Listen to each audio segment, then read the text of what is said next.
No programa especial desta semana, você vai acompanhar uma visita ao Instituto Benjamin Constant para aprendermos um pouco mais sobre o Sistema Braille e seu criador. Você vai conhecer também um projeto de audiolivros. E no quadro Passaporte, vamos a Havana, saber sobre ajudas óticas e não óticas para pessoas com baixa visão. Nossa equipe foi até a Biblioteca Parque Estadual saber sobre um projeto de gravação de audiolivros feito pela Companhia de Teatro Manguinhos em Cena.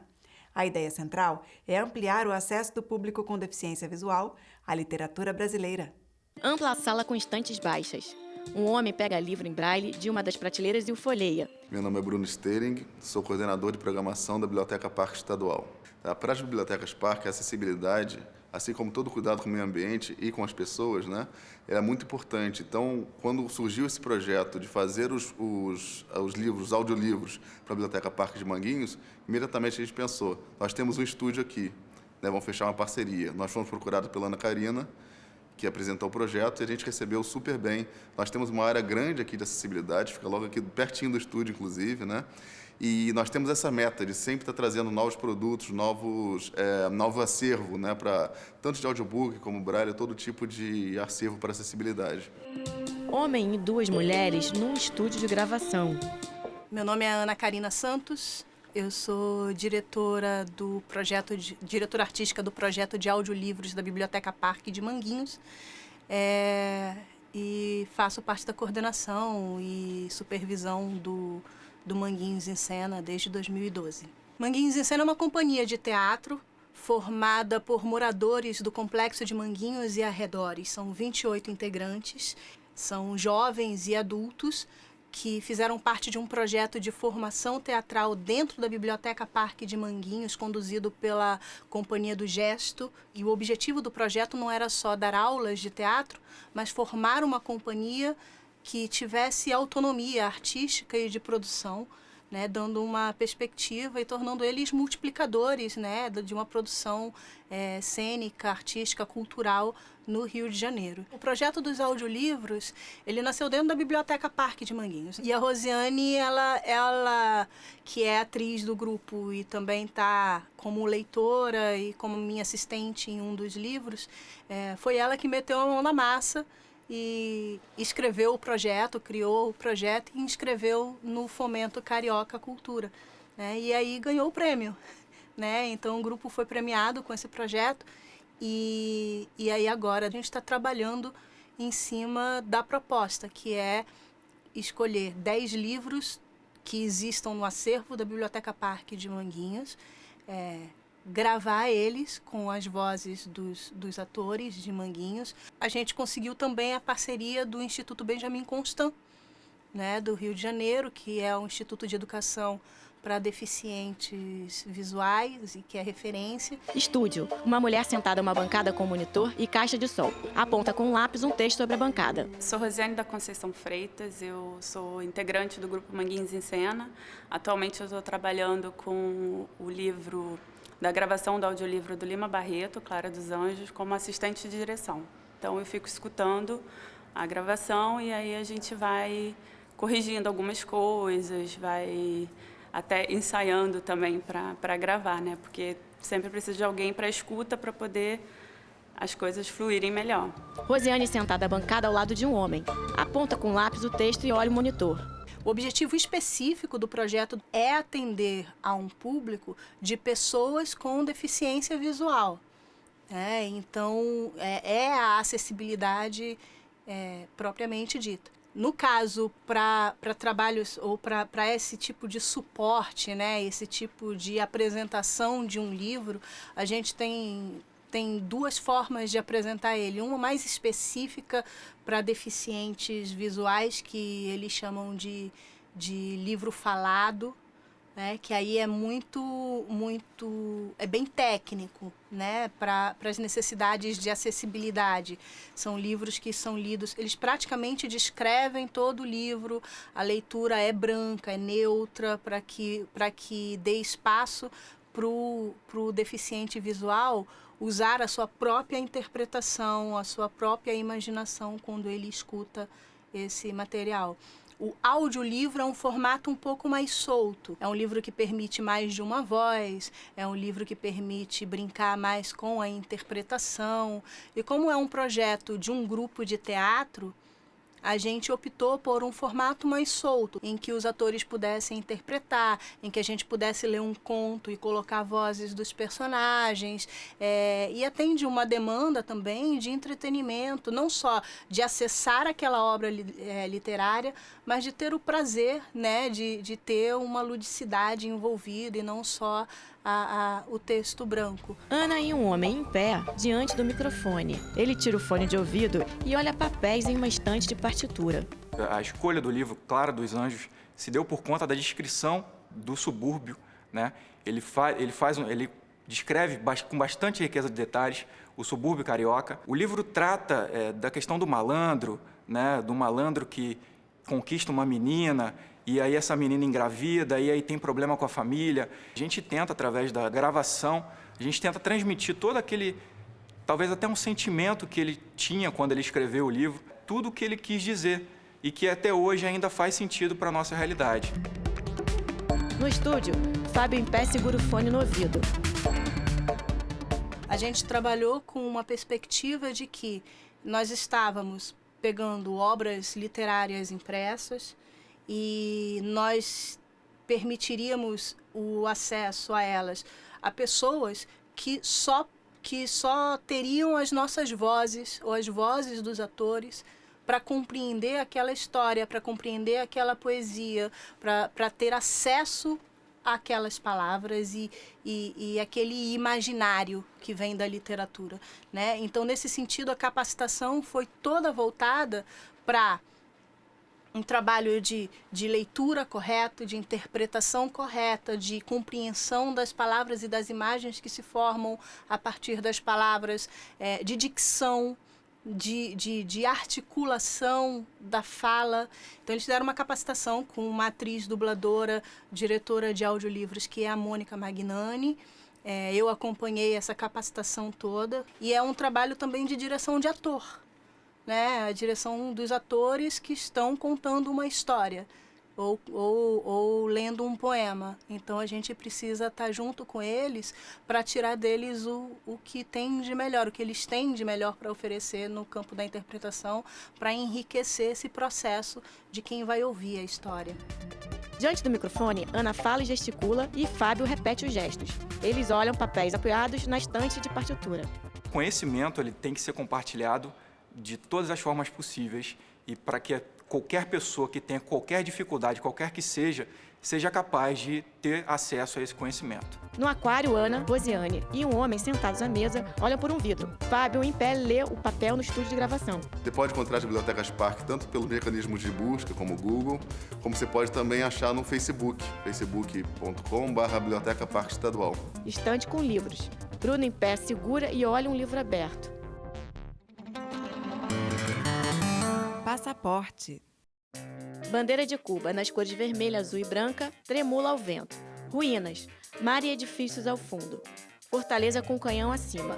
Fachada de uma catedral em Havana. Sala de recursos. Meu nome é Bárbara B. Puerto. Sou mestre em Educação Especial e reabilitadora visual desta escola, que é um centro de recursos de apoio para crianças com diversidade funcional visual. Elas são atendidas desde bem novinhas. Todas as que são diagnosticadas por terem baixa visão, desde que a criança nasce, nós a atendemos de várias formas, orientando a família e a comunidade sobre como devemos trabalhar com essa criança. Como devemos de trabalhar com esse niño. Porque todas essas crianças e pessoas com baixa visão não vêm da mesma forma. Algumas têm visão central, outras visão periférica, outras veem opaco. Daí, então, o trabalho de reabilitação.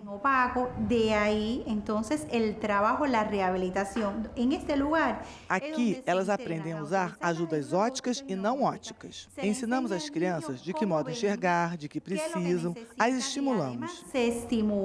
As ajudas óticas são óculos e lentes. Óculos com diversas graduações de hipercorreções. Com muitas graduações com hipercorreções. São lupas São lupas de diferentes formas. Formas e lupas de apoio. Lupas de apoio, lupas com iluminação, lupas grandes. Elas treinam com óculos e lupas. Espejuelos e lupa, juntos as duas treinam. Essas são utilizadas para ver de perto. Para ver de longe, para distâncias a partir de 1 metro, pois essas pessoas têm baixa visão, precisam de telescópios. Também com diversas graduações. E treinam como enxergar, de que modo veem, a que distância e o que devem ver. Por exemplo, este menino tem miopia degenerativa, que é um defeito refrativo. Mas, quando é muito alta, causa baixa visão, pois pode haver descolamento de retina.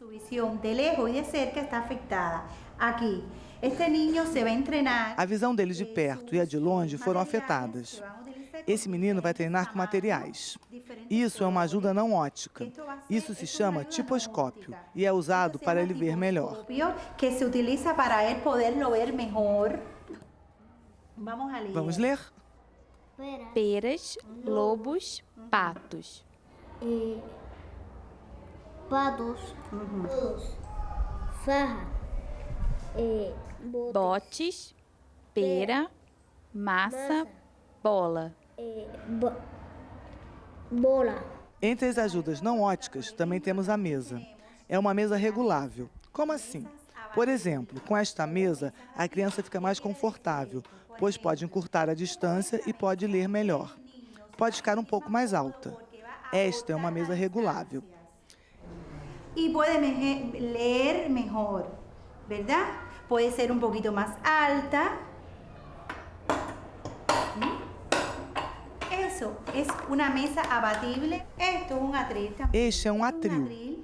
Que nós lo podemos fazer em casa. Podemos fazer em casa ou na escola. Fazemos com cartolina. Aqui está. E aqui está. Pode ser usado para facilitar. Na hora de ler e escrever, não é preciso descer e subir a mesa. Meu nome é Lier, tenho 9 anos, estou na 4ª série. Quando eu crescer, quero ser professor. Gosto muito de brincar, de treinar a leitura e de escrever poemas, essas coisas. Régua retangular vazada sobre as linhas. Ele usa uma lupa, suporte para livros sobre a mesa. Levanta o tampo da mesa. Elia, sentado à carteira, segura a lupa e a posiciona na linha do tiposcópio que está sobre o papel. O Instituto Benjamin Constant, no Rio de Janeiro, tem uma sala em homenagem a Louis Braille, criador do sistema de leitura e escrita que leva o seu nome. Placa MEC, Instituto Benjamin Constant, educandário especializado para deficientes visuais. Fachada do Instituto Benjamin Constant na cor ocre, com janelas brancas, 2 colunas jônicas. Copa de coqueiro, céu nublado. Entrevista na sala de exposição. Eu sou o professor Vitor Alberto da Silva Marques, trabalho aqui há 30 anos, no Instituto Benjamin Constant. Dou aula de História, Geografia e Braille. E nós estamos aqui nesse ambiente, tudo relacionado com o sistema Braille está por aqui. A gente tem realmente essa preocupação de incentivar o uso do Braille por parte dos alunos. Isso é muito importante. Louis Braille foi um cego francês, nascido em 1809 e faleceu em 1852. E ele, em 1825, inventou o sistema, tendo como inspiração um capitão do exército chamado Charles Barbier, que tracejava um código entre os seus soldados, e ele, baseado nisso, conversando com ele, se inspirou para criar o sistema pontilhado para leitura e escrita das pessoas cegas. Então, ele nasceu próximo de Paris, no vilarejo chamado Courfeyrac, e até hoje tem a casa dele lá mantida, né, pelo Museu Louis Braille. O sistema no início teve uma certa resistência por parte das escolas mesmo que usariam o sistema.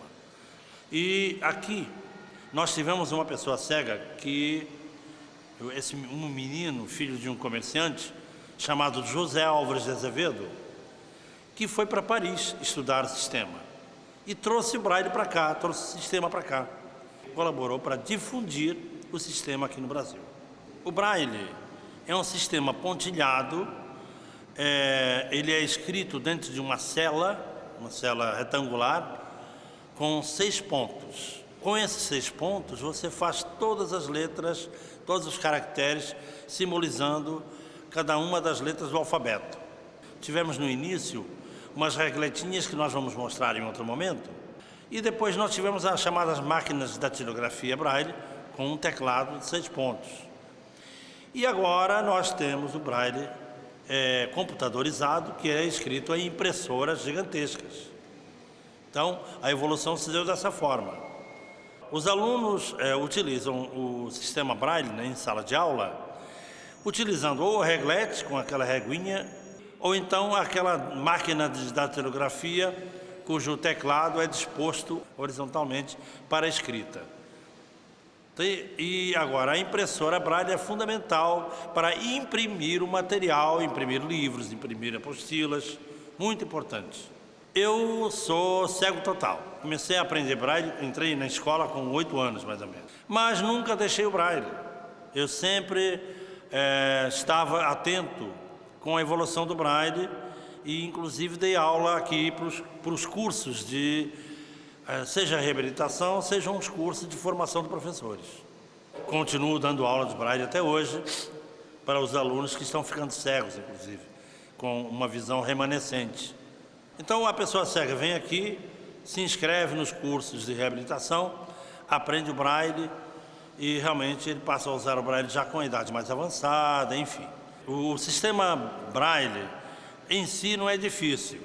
Agora, o cego adulto, ele adquire o tato com muito mais dificuldade, porque isso demanda de tempo, tá? Demanda tempo para aprendizado do Braille mediante a utilização do tato. Bancadas com regletes e máquinas de datilografia Braille. Painéis ao fundo pendurados na parede estátua de Louis Braille. Eu estou aqui ao meu lado esquerdo com o Cauã Aeté, que é um aluno do 9º ano aqui do Instituto Benjamin Constant, e eu estou mostrando para ele esse material do museu, que tem toda uma trajetória, né? De que umas máquinas, regletes, eram fabricadas, como o material vinha para cá, enfim. Qual é a tua idade mesmo? 14. E você é cego desde o nascimento?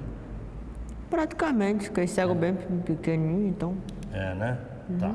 É uma máquina de teclas, né? Que movimenta o carro aqui, ó, tá vendo? O carro vai baixando. Movimenta o carro da máquina. Quer dizer, é uma meia reglete, mas não é reglete. Olha como é que as teclas se dispõem. Frente uma à outra. Uhum. 3 teclas de um lado, 3 do outro. Então é uma coisa assim, bastante original até, né? Bancada com máquinas antigas. Mais pra cá, toda é interessante essa máquina. É dinamarquesa.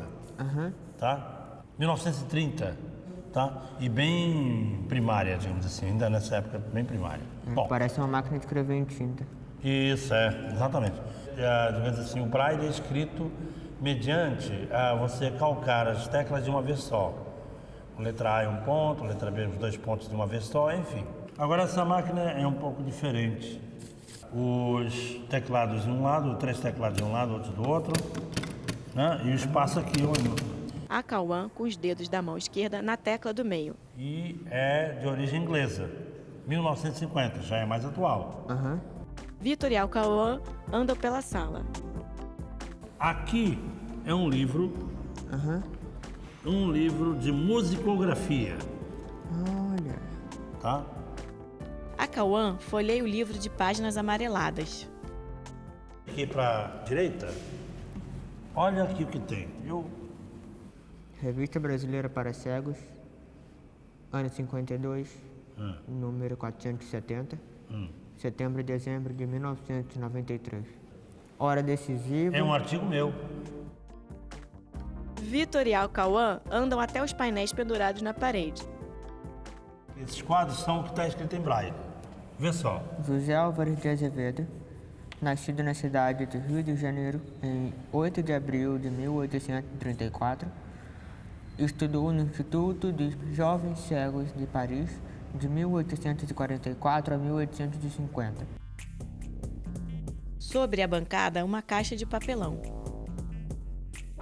Essa caixa aqui, se abrir, só espero que não saia nada demais aqui, né? Aqui, ó. Olha aí, ó. Império... Peraí. Constituição Política do Império, aqui, ó. Tudo grafia antiga, Brasil com Z, entendeu? Legal, hein? Aqui, ó. Leia aí, por favor, leia aí. Constituição Política do Império do Brasil. Isso. E o Brasil tá com Z. Tipografia do Imperial Instituto dos Meninos Cegos, 1865. Estou aqui, Acauã, em frente ao busto do Luiz Braille. Você pode chegar para cá para ver aqui, ó. Acauã se posiciona ao lado de Vitor. Ele tateia um busto de Louis Braille.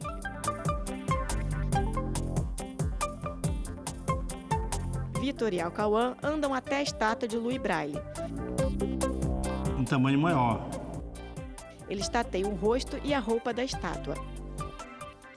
Eu queria te mostrar, Acauã, um aparelho bastante inusitado, com o qual a gente escreve em sistema comum e alto relevo. É o sistema Bailly, é um sistema francês, foi inventado no século XVIII para XIX. E esse sistema eu já, inclusive, usei na escola no início dos anos 60. Logo em seguida, nós temos aqui uma reglete pequena, de pequeno porte, reglete de bolso, que a gente chama, né? Tá? Uma reglete é onde se escreve o braille, normalmente, é uma régua, tá? E ela em si, ela inteiriça, digamos assim. Escreve o braille aqui dentro. Coloca o papel aqui dentro, certo? E vai escrevendo aqui. Tem outra reglete em tamanho maior. Essa é mais pesada, olha só, observa só. Essa reglete é mais atual. Essa reglete é mais atual. Bota o papel na máquina, então, isso aqui. Está craque nisso aí, bota aí. Tem que furar dos dois lados e tal. Reglete com celas menores que a do Braille. Vitor usa um punção e escreve nas celas de reglete com papel inserido. Tio Acauã, né? Pronto, Acauã. Eu escrevi aqui o nome dele, Acauã. Então, a reglete escreve da direita para a esquerda e lê da esquerda para a direita. Papel com o nome Acauã escrito em Braille.